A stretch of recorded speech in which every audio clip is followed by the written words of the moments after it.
Seja bem-vindo a Autarquias 2013, na Rádio Voz de Santo Tirso. Hoje convidamos Joaquim Couto. É o candidato do Partido Socialista na presidência da autarquia. Já foi presidente da Câmara, andou por outras tarefas, na Assembleia da República, como deputado, como governador civil do Porto e agora pretende regressar ao poder autárquico tircense. Boa tarde, seja bem-vindo. Boa tarde. Porquê? Por muitas razões, eu tentarei ser sintético e dar algumas explicações. Bem, a primeira é que eu gosto da vida política, tenho mais de 30 anos de vida política e, portanto, tendo feito um périplo por várias funções de natureza política, incluindo a Câmara Municipal, como disse, entendi que ainda estava com força, com conhecimentos, adquiri experiência para dedicar à minha terra, que é Santo Tirso, mais alguns anos de serviço público. E a segunda razão é porque o mundo mudou, as circunstâncias objetivas envolventes até dos municípios e do país mudou e também, fruto da minha experiência política por outras paragens, penso que tenho um conjunto de propostas novas e um conjunto de projetos que poderão dar um novo elan, um impulso ao desenvolvimento e à qualidade de vida do Concelho de Santo Tirso. É sobre esses projetos que vamos falar ao longo desta nossa conversa. Eu, quando me deslocava para aqui, encontrei alguns cartazes seus e a palavra todos está praticamente em todos eles. O todos significa o quê, na sua perspectiva? Bem, nós quando iniciámos este projeto, que já tem uns meses razoáveis, estudamos e, portanto, procurámos falar com as pessoas, entender quais eram as suas principais aspirações, quais eram os seus anseios e expectativas para o futuro no Concelho. E concluímos que havia uma maioria muito significativa que estava desejosa de participar, de falar, de dar a sua opinião, seja ao nível individual, seja ao nível coletivo, nas instituições, associações e até ao nível empresarial. É por isso que decidimos que um bom slogan e uma boa ideia geral para a nossa campanha seria a força de todos. Não é só todos, é a força de todos. E qual é o sentido mais objetivo dessa força de todos? É que se nós participarmos, se nós quisermos participar, se nós tivermos orgulho em ser tircenses do Concelho de Santo Tirso, nós podemos ultrapassar muitas barreiras. Não nos podemos acomodar à situação presente e, sobretudo, cada cidadão e cada cidadã do Concelho deve ter a liberdade total de tecer as suas críticas, de dizer o que entende, o que pensa, quais são os seus medos, os seus anseios, as suas expectativas, para que a partir daí possamos partir para a execução dos projetos do futuro. Vamos então aos projetos. E começávamos por lhe perguntar sobre a ação social. Quais são as suas propostas para o município neste domínio? Bem, a ação social, deixa fazer primeiro um enquadramento, porque eu penso que é importante fazê-lo. Nos últimos anos, 3, 4 anos, o país assistiu a uma grave crise económica internacional e uma crise nacional. Essa crise foi anunciada, mas a verdade é que o país não estava preparado para o embate desta crise que se abateu sobre a Europa e sobre Portugal. E nesse contexto, Portugal e as famílias portuguesas estão a sofrer neste momento um conjunto de necessidades e um conjunto de dificuldades que não eram esperáveis, não eram expectáveis. E, sobretudo, a população portuguesa, que estava mais ou menos no meio da pirâmide etária portuguesa, portanto, e da pirâmide profissional e do seu estatuto social e da sua vida em geral, acabou por um setor muito importante desta população sofrer consequências negativas da crise e não estava preparada para isso. Ora, nesse sentido, o que é que nós pensámos? Pensámos que, primeiro, os setores mais desfavorecidos, os idosos, as crianças e os deficientes, são aqueles mais vulneráveis na sociedade portuguesa. Portanto, para esses, o nosso entendimento é que a Câmara Municipal, através, enfim, com a sua autonomia e o seu orçamento, deve desenvolver políticas de natureza municipal específica e deve complementar as políticas de caráter nacional com incidência no território municipal. Vamos às primeiras. As primeiras, a Câmara Municipal já tem um conjunto de medidas amortecedoras, que já vêm de longa data. Algumas delas fui eu até que as implementei há mais de 20 anos. Estou-me a referir, por exemplo, ao subsídio municipal de arrendamento, tem já mais de 20 anos, ou à volta disso. Estou-me a referir, por exemplo, ao apoio domiciliário para idosos, foi também iniciado já no tempo em que eu era Presidente da Câmara Municipal. Mas agora é necessário reforçar algumas dessas medidas, reorganizá-las, e há duas coisas que são fundamentais aqui. Uma é subir os patamares de acesso, quer ao nível escolar, quer ao nível, portanto, dos complementos para idosos, quer ao nível dos medicamentos, quer ao nível no caso concreto das crianças em idade escolar, os transportes escolares, enfim. Há aqui um conjunto de famílias e um conjunto de pessoas que têm agora necessidades que antes não tinham. E, portanto, é preciso elevar os patamares de acesso de tal modo que mais famílias, mais crianças e mais idosos tenham acesso aos programas que já existem atualmente a nível municipal. E complementar, deste modo também, aqueles que existem a nível nacional. Estou-me a lembrar, por exemplo, no caso dos livros escolares e dos apoios escolares às famílias, hoje o custo dos livros, o custo da alimentação, dos transportes, enfim, tudo aquilo que gravita à volta das crianças em idade escolar é um peso muito significativo para as famílias. Vamos aí ter uma intervenção forte e dobrar no mínimo, a quantidade de crianças e de jovens que recebem atualmente esses apoios. Mas efetuou algum estudo que lhe permita... Fizemos, como sabe, tenho na minha equipa a atual Vice-Presidente da Câmara e Vereadora da Educação e, portanto, fizemos um estudo de natureza económica também para vermos até que ponto é que é suportável pelo Orçamento Municipal aquilo que eu acabei de dizer. E não vem daí um grande aumento nos custos ou na despesa que a Câmara Municipal já faz. Mas há algumas medidas que não precisam de grande dinheiro. Por exemplo, a coordenação municipal de algumas destas medidas é fundamental. Por exemplo, o apoio domiciliário, definir muito bem os territórios de cada instituição onde atuam. Aquilo que chamam, é um termo brasileiro, mas é a cesta básica, ou aquele cabaz básico que muitas instituições distribuem no Conselho. É preciso definir muito bem quem é quem recebe, para não haver sobreposições. No caso de transportes, é necessária uma reformulação também dos transportes, porque os transportes privados e públicos não estão suficientemente coordenados e não estão bem adaptados e adequados às necessidades das pessoas e daqueles que se deslocam, sobretudo os trabalhadores e os estudantes.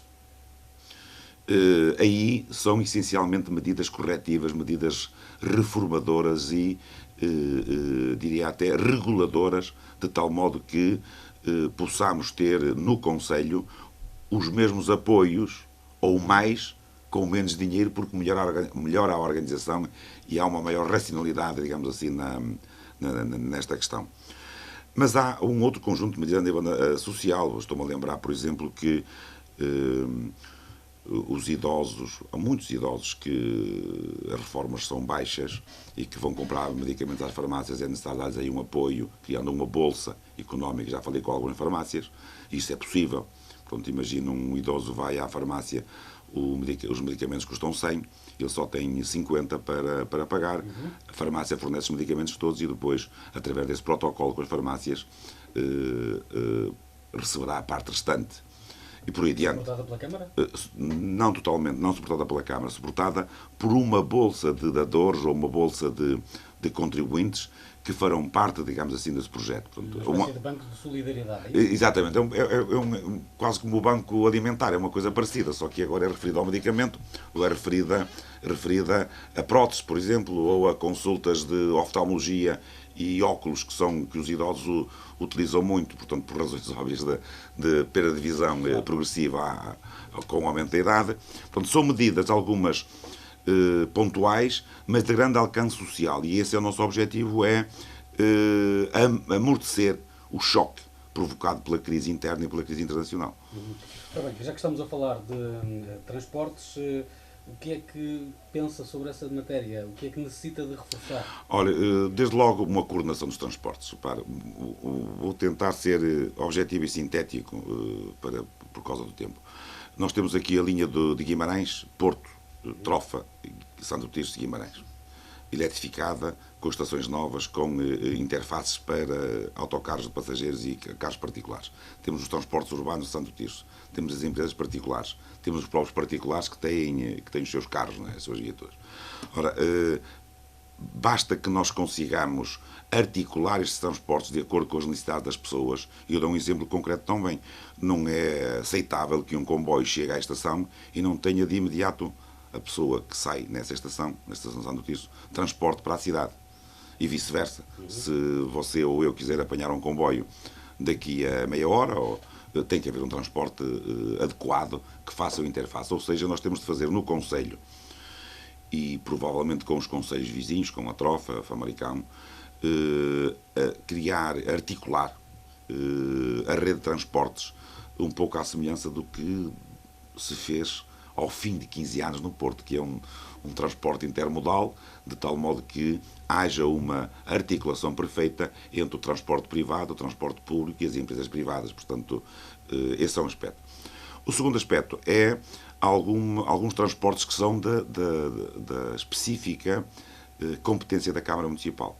A Câmara Municipal tem alguns transportes públicos, é possível aumentar esses transportes públicos porque há alguns transportes escolares e há transporte eficiente, há um conjunto outro de transportes que são articulados com as câmaras, com a Câmara e com as instituições do Conselho, e que é preciso também melhorar essa articulação porque a atual frota, que é essa frota, ser reformulada e aumentada. Mas acha que faz sentido as câmaras terem uma participação ativa na componente dos transportes, tendo em conta o panorama atual, porque transportes são caros, gerir transportes é caro, não será um esforço demasiado para uma autarquia que, como outras, está também com dificuldades financeiras? Sim, não, repara que os transportes urbanos de Santo Tirso não são da Câmara, são uma concessão da Sim, Câmara a uma empresa privada. Mas estava-me a falar da questão de alargar essa rede que hoje, os meios que a Câmara hoje já tem, percebi que pretendia alargar esse. São de duas. Quando eu digo alargar, não significa que sejam propriedade da Câmara Municipal e que a Câmara vá gerir isso, porque há muitas situações em que, como noutras áreas, é mais barato e mais sensato em termos de gasto de dinheiro público procurar alternativas de transportes no mercado de transportes, ou seja, alugar, encomendar, protocolar com empresas de transportes os transportes necessários que a Câmara quer disponibilizar. Portanto, penso que foi claro, uma coisa é ter uma frota própria, propriedade, porque isso implica mais motoristas, implica manutenção, implica amortizações, implica um conjunto de despesa da Câmara Municipal. Não, se percebeu isso, não era bem isso que eu queria dizer. O que eu quero dizer é que a Câmara Municipal tem de ter essa disponibilidade de transportes. Como vai fazer? Preferencialmente deve fazê-lo no mercado privado das empresas de transportes e não aumentando a sua frota própria de transportes públicos da própria Câmara Municipal. Também percebi que apostam no desenvolvimento económico do município. Sim, mas a questão é essa, que de facto a questão é muito delicada, porque as câmaras municipais não têm grandes competências nessa matéria. A promoção do investimento, a promoção do emprego direto nas empresas é uma competência muito do poder central, dos governos. E nós já vimos que este governo tem feito muito pouco por isso e, portanto, temos também assistido a que a economia e o emprego têm sido o parente pobre deste governo. Portanto, por aí não esperamos grandes melhorias no aumento do emprego e no desenvolvimento económico do Conselho. Agora, o município pode fazer muito por isso. Olha, desde logo, através das germinações que tem, o município tem várias germinações, e transformar essas germinações em oportunidades de negócios para os empreendedores e para as atuais empresas, criando delegações bilaterais que tratem, portanto, articuladas com a Câmara e que possam fomentar o aparecimento de novos negócios. Mas temos aqui um setor muito largo que é a economia social. Portanto, se nós vamos investir na parte social, temos aqui uma bolsa, uma possível bolsa de empregos na economia social. Estou-me a referir às IPSS, estou-me a referir aos lares, estou-me a referir às creches, estou-me a referir até a novas soluções cooperativas e régias cooperativas que possam aparecer. Temos em mente fomentar o movimento cooperativo como medida também para a criação de emprego e para o desenvolvimento do Conselho. O setor cooperativo em Portugal não tem tido um desenvolvimento muito importante, mas já falei com a Federação das Cooperativas do Norte e já falei com alguns especialistas em régias cooperativas e cooperativas para virem ao Conselho proximamente, portanto, a partir de outubro, tentar sensibilizar quer empresários, quer cidadãos à procura de emprego, que se reúnam e que se agreguem à volta de uma cooperativa, porque pode ser uma excelente solução para criar o seu próprio emprego. Mas o que está a pensar em concreto por exemplo, nesta ligação com o movimento cooperativo? Por exemplo, no setor da agricultura, há hoje uma agricultura nova, uma agricultura hoje, nós fomos visitar, por exemplo, uma plantação de mirtilos. Há hoje agricultura medicinal e agricultura cosmética, portanto, de grande rentabilidade. Há já alguns produtores no Conselho, mas é preciso controlar o processo, desde a produção, digamos, a embalagem e a comercialização. E para isso é necessário que os agricultores, estes jovens agricultores, quase todos, se organizem em empresas, mas um bom caminho para que controlarem todo o processo, desde a produção até à comercialização e ao marketing, é uma boa solução criar cooperativas ou cooperativas criadas por eles, onde eles serão sócios e que controlem todo o processo, em vez de, por exemplo, terem a produção, mas depois há de haver um comerciante, um intermediário, que lhes suga o lucro de quase todo do seu trabalho e, portanto, a rentabilidade da exploração pode ser diminuta se o processo de produção, de marketing, embalagem e comercialização não for controlado. Isso passa por um reforço da cooperação que a autarquia já faz hoje com a Escola Agrícola? Por exemplo, o protocolo que hoje a Câmara tem com a Escola Agrícola é um protocolo bastante avançado, pode ser melhorado nesta área, mas eu estava a extravasar, digamos assim, até essa possibilidade.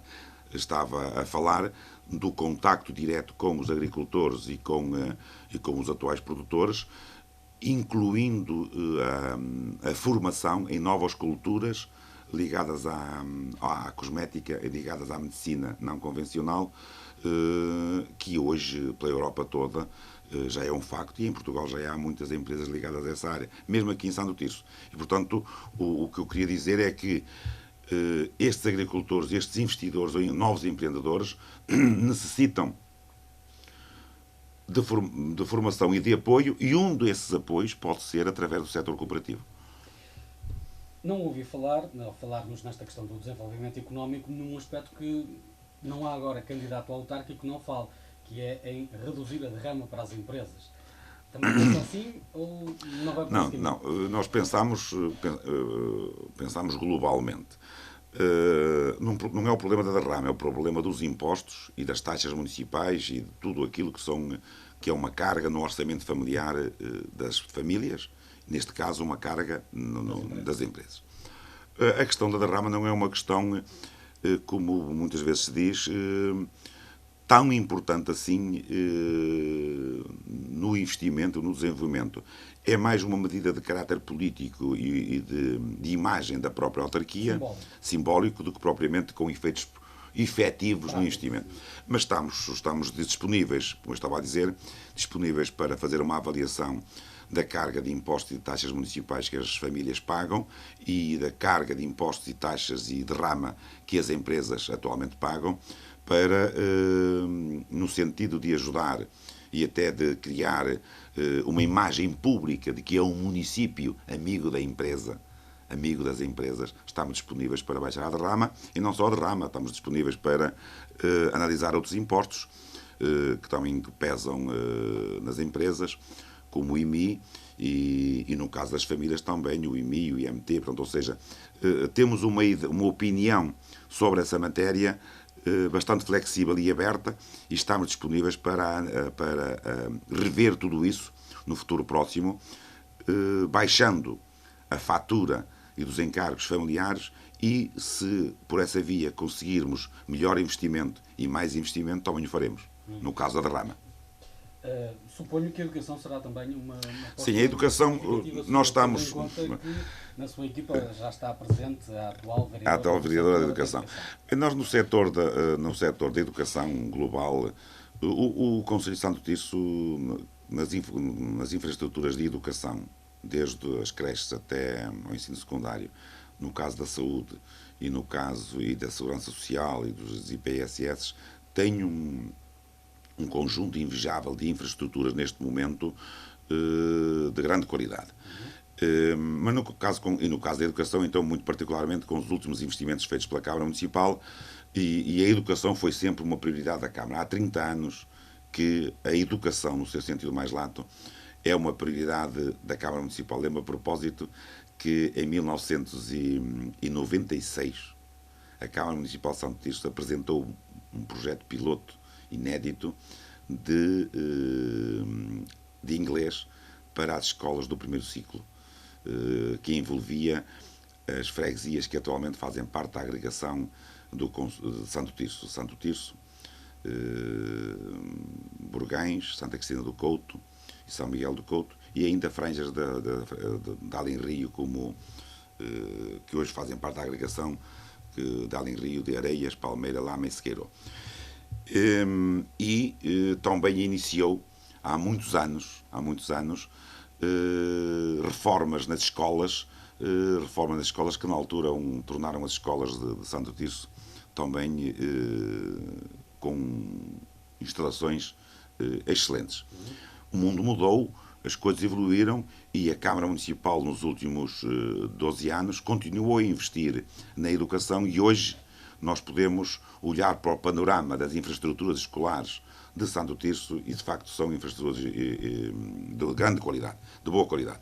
Mas é preciso temos os edifícios, temos os professores, temos as associações de pais, ainda estive reunido com as associações de pais ontem, cerca de 30, e há aqui um conjunto de questões que é preciso articular, sobretudo, e a Câmara tem de tomar as rédeas desse processo para, em complementaridade com o Governo e com o Ministério da Educação, que neste caso não se tem portado muito bem,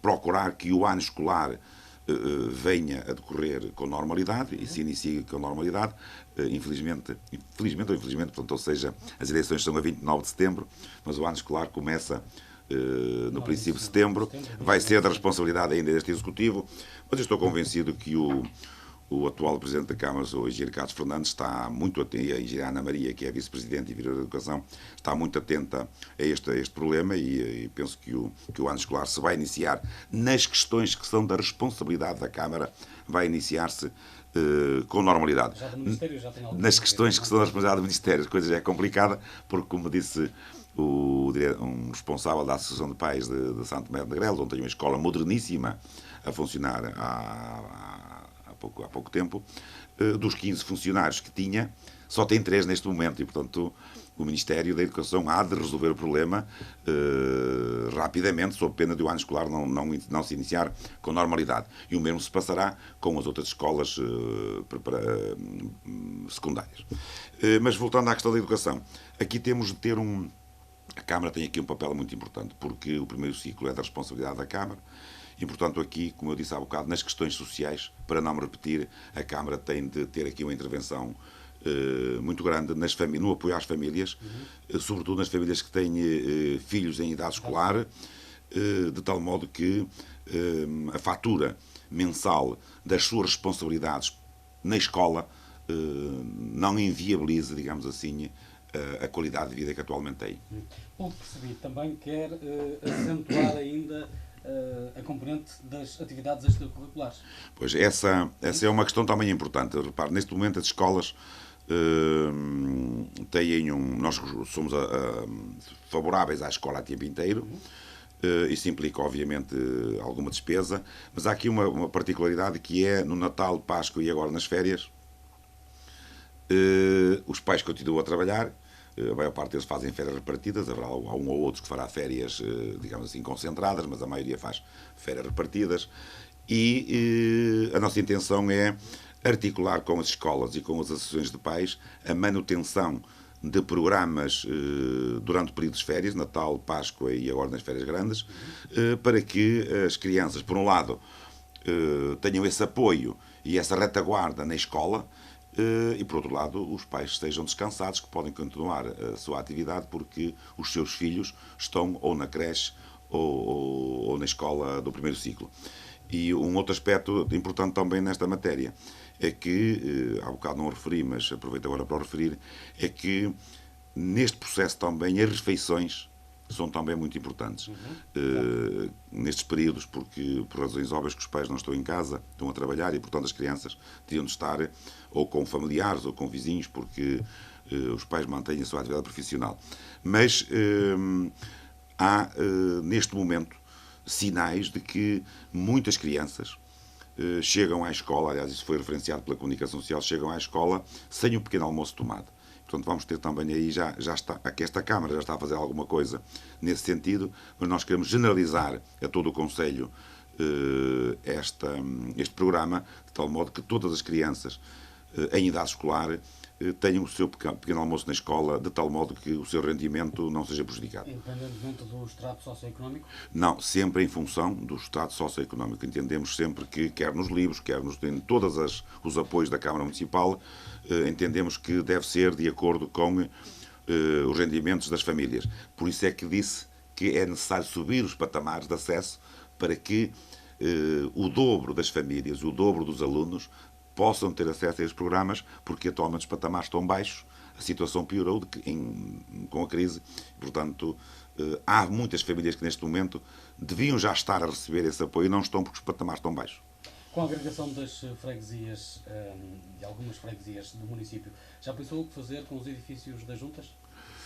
Ainda não, sinceramente ainda não, mas os edifícios das juntas vão manter-se lá, porque com a agregação das freguesias, e isso é uma competência das respectivas freguesias, portanto, embora não tenha sido a Câmara Municipal que ao longo dos últimos 30 anos construiu os edifícios das juntas, eles não são propriedade da Câmara, são propriedade das juntas de freguesia. Portanto, como tal, o mais que eu posso fazer é aconselhar ou dialogar com os presidentes de junta que vão sair das próximas eleições para, enfim, ajudar à melhor utilização dos edifícios. Mas atualmente eles estão utilizados, vão continuar porque, do que eu conheço das agregações, as próprias candidaturas atualmente no terreno têm a intenção de manter as respectivas juntas de freguesia abertas com os respectivos serviços e, portanto, será o presidente de junta da agregação que se deslocará pelas várias juntas de freguesia atualmente existentes e não o contrário, e não a população que irá deslocar-se à nova sede. Portanto, eu penso que esse problema é um problema que penso que é facilmente resolvido. De qualquer modo... Acha que o processo de transição vai ser pacífico? Não, deixa-me dizer, eu ia dizer o antes. De qualquer modo, não posso deixar de dizer que esta é uma reforma que não serve para nada, vai aumentar a despesa. Esta reforma da agregação e fusão das freguesias prejudica as populações, cria falsas expectativas e, portanto, não resolve nenhum dos problemas que potencialmente podia resolver. Se fosse uma reforma a contento das populações, dialogada com eles, que incluísse outras reformas, como a reforma eleitoral, a reforma também da agregação de municípios e uma reforma do Estado, enfim, com a reforma dos modelos de governação, uma reforma geral do sistema político e do sistema administrativo e territorial do país.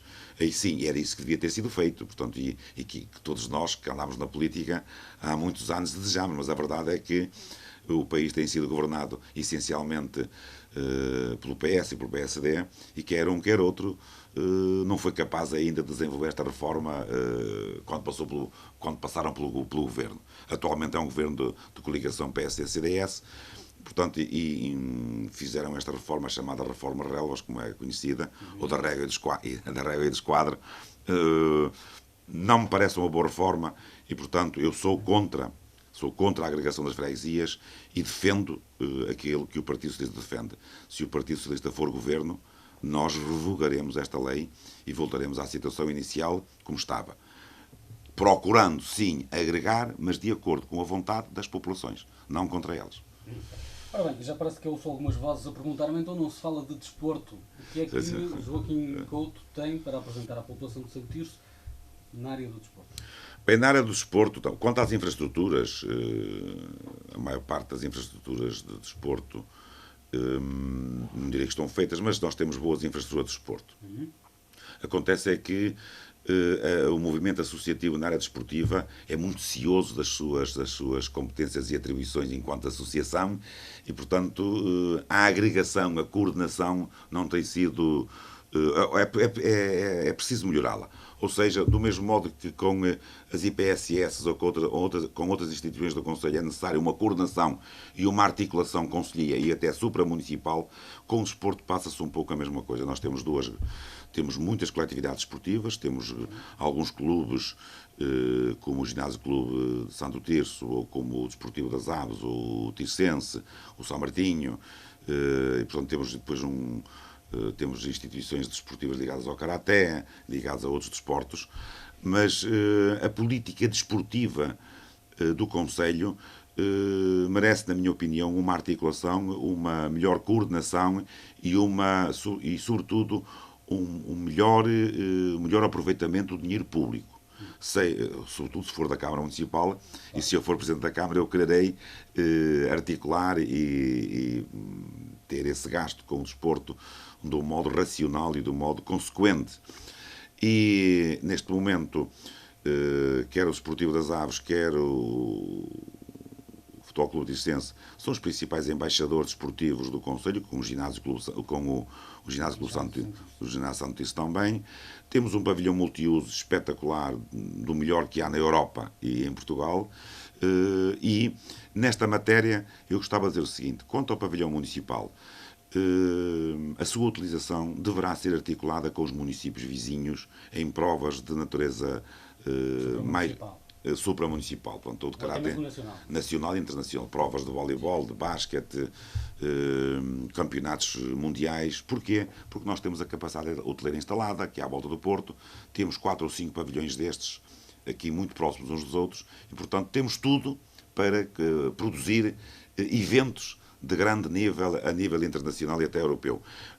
O que é que falha aqui? Falha uma articulação com o Governo, porque quem traz estes eventos para Portugal são os governos. Enfim, é uma questão de responsabilidade nacional. Ora, nós temos tudo, mas não temos tido, por parte dos governos sucessivos, a capacidade de trazer esses campeonatos mundiais, europeus, ou ibéricos, ou até nacionais, para esta área, de tal modo que se promova o turismo, se promova o desporto e se dê utilização às infraestruturas instaladas. Quanto ao desporto também concelhio, o campeonato de concelhio amador terá que ser totalmente reformulado e totalmente reestruturado. A rede de transportes adequada para este tipo de campeonatos tem de ser também reformulada. A utilização dos campos tem de ser articulada em rede para que a sua utilização seja racional portanto, às vezes as pequenas capelas que existem nas coletividades, portanto, tentar derrubar esses muros para uma utilização coletiva e num sistema de vasos comunicantes que de todas as coletividades esportivas possam utilizar todas as infraestruturas disponíveis. Se nós conseguirmos isto, e inclusive nas regiões de fronteira, por exemplo, do município, tem de ser articulado com o município de Guimarães, com o município da Trofa e com o município de Famalicão. Ora, eu tenho muita esperança nesta articulação, não só a nível do desporto, mas a nível dos transportes, como falei há bocado, mas a nível de um conjunto vasto de políticas municipais e de investimentos. Eles só são viáveis se nós conseguirmos, Santo Tirso, Famalicão, Guimarães e Trofa, articular do modo supramunicipal ou intermunicipal os nossos projetos e as nossas ideias e os nossos interesses mútuos, à semelhança um pouco do que foi feito há 10, 15 anos atrás, quando a Associação do Município de Valdevave funcionava em pleno. Portanto, temos de repensar... O problema é que hoje as associações de municípios, seja a do Val do Ave, seja a área metropolitana do Porto, pelo menos destas áreas, parece que não funcionam lá muito bem. Não funcionam por uma razão muito simples, porque, repare, e aí, quando falei há bocado nas reformas, essa é uma reforma fundamental, a reforma administrativa. Porquê? Porque, repare, a área metropolitana do Porto, os municípios que se congregam na área metropolitana do Porto têm muita dificuldade em fazer orçamentos coletivos, porque depois cada participante, cada Câmara, responde perante os seus eleitores no seu município. Ora, o Presidente da Câmara de Matosinhos terá muita dificuldade em pôr no orçamento da Junta Metropolitana 1 milhão ou 2 milhões de euros. Que seja destinado a Santo Tirso. Exatamente, e depois os eleitores de Matosinhos vão-lhe pedir contas. Então, e o dinheiro foi para Santo Tirso ou foi para a Arouca? A que propósito? Ou seja, essa reforma é necessário fazê-lo. E, portanto, é necessário criar uma estrutura intermédia de poder. A Junta Metropolitana pode ser, ou, quando eu falava neste conjunto de municípios, por exemplo, dar um salto de natureza organizativa e legal, de tal modo que as associações de municípios tenham o seu orçamento, não totalmente dependente das câmaras municipais, mas imagine um orçamento que dependia em 20% das câmaras municipais, mas 80% do orçamento de Estado. Ora bem, estamos a terminar, tenho 4 minutinhos só para conversar consigo antes de uma pergunta final tenho esta para lhe fazer. Andei há uns tempos aí a passear por Santo Tirso com outras pessoas que não são desta zona do país e disseram-me que Santo Tirso tinha atrativos para dinamizar do ponto de vista turístico e perguntaram-me se era ou não bem dinamizado por ser residente aqui nestas proximidades. E eu não sou responder. Responda você. Bem, nós temos um conjunto de ideias sobre essa matéria. O turismo é uma atividade económica muito importante e, ainda por cima, nesta situação em que nos encontramos, é uma das áreas de aposta do município para ajudar a criar emprego e para ajudar ao desenvolvimento do concelho. Nós temos aqui, de facto, alguns polos ou empresas de excelência. Umas de natureza artesanal, outras de natureza muito mais tecnológica. Refiro só duas. Temos, por exemplo, os jesuítas que não têm sido suficientemente aproveitados do ponto de vista turístico, por exemplo. Temos as termas das Caldas da Saúde e outras termas na Vila das Aves de menor importância. Mas as termas das Caldas da Saúde podem perfeitamente ser dinamizadas e articuladas com atividades de saúde, com atividades de lazer, com atividades turísticas, mas tudo o que é turismo e as nossas potencialidades devem estar articuladas com a região de turismo norte, Porto e Norte de Portugal, porque um turista ou a atividade de turismo não é uma coisa pontual de Santo Tirso que se confina aqui a Santo Tirso. Ora, quando a região norte, o turismo Porto e Norte de Portugal, vende 5 mil camas nos Estados Unidos, tem de vender um pacote. E esses pacotes, aí sim nós podemos trabalhar com o Porto e Norte de Portugal, que é incluir uma visita, por exemplo, à estação arqueológica, por exemplo, do Concelho, incluir aí um pacote das termas, o próprio mosteiro, que agora é candidato a Património Mundial, Porto, Património Mundial, Santo Tirso, Património Mundial e Guimarães também. É possível criar aqui um roteiro articulado com o Porto e com Guimarães. Ou seja, nós temos, de facto, potencialidades na área turística muito importantes, até pela natureza paisagística e pela conservação ambiental que conseguimos fazer nos últimos 30 anos. Santo Tirso e a Câmara teve sempre uma grande preocupação na preservação do meio ambiente. O Val de Lessa, hoje, é excelente do ponto de vista da conservação ambiental. E, portanto, Santo Tirso pode e deve, e é o que faremos, promover, puxar para a atividade de turismo, enquadrada na Porto e Norte de Portugal, e naquilo que a Câmara puder contribuir, nós, obviamente, daremos a nossa contribuição. Repare que está a ser feita também aqui uma escola e uma pequena unidade que tenha uma escola de hotelaria, exatamente porque também turismo sem qualidade não serve. Nós queremos turismo com qualidade, com valor acrescentado e que seja um acrescente de salário, que não seja um turismo de salários mínimos nacionais. Claro. Isso não nos interessa. Tem 30 segundos para conquistar o meu voto. Pois bem, olha, Santo Tirso tem qualidade de vida, está localizada, do seu ponto de vista estratégico, do modo excelente, entre o corredor Porto e Braga, e tem uma população invejável, simpática e que gosta de receber bem todos aqueles que aqui vêm visitar Santo Tirso. Muito bem. Joaquim Couto, candidato do Partido Socialista à presidência da Câmara Municipal de Santo Tirso, foi nosso convidado neste programa. Até uma próxima oportunidade. Boa tarde. Boa tarde.